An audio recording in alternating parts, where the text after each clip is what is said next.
let's make the quickest and easiest haddock chowder.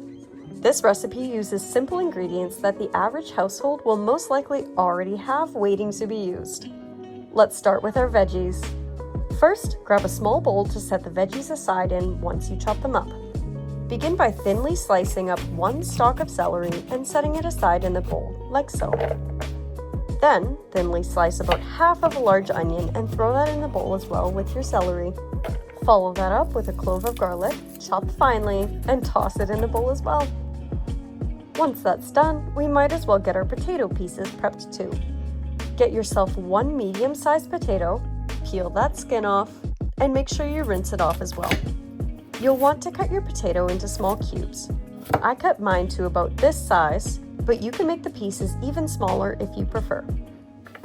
Throw your potato chunks into any small bowl you have handy and get ready to chop up your haddock fillets. You can make this recipe with any fish you'd like, but haddock is what I have on hand, and it doesn't have the strongest flavor, so it will not overpower the other flavors in the chowder.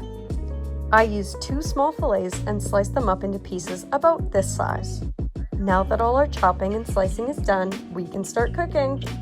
Grab a medium-sized pot and turn on your heat. We'll begin by sautéing our celery, onion, and garlic.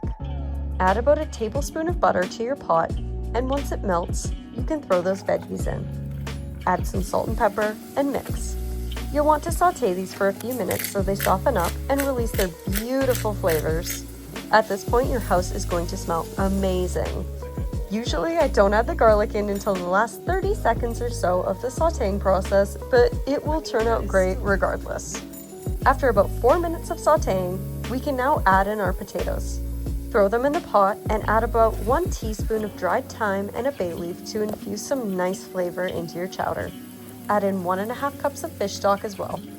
I didn't have any fish stock on hand, so I used chicken stock instead, and it turned out amazing. Bring this to a boil, then reduce the heat to a simmer and throw a lid on top. Let it cook like this for around 7 to 8 minutes, or until the potatoes are soft like this. Now you can gently add and stir in your fish pieces. Once they're immersed well in the soup, throw a lid on and wait about 4 minutes until the fish is opaque and flaky like this. Now add in half a cup of heavy cream, stir, and let it warm up, but don't bring the cream to a boil. Now you can turn off your heat, add some salt and pepper to taste, and serve up a bowl to enjoy. I topped the chowder with some dried parsley since I didn't have any fresh parsley on hand, and a little bit of smoked paprika as well. You can also serve this with a nice crispy piece of toasted bread, some bacon bits, or a nice green salad on the side. Enjoy!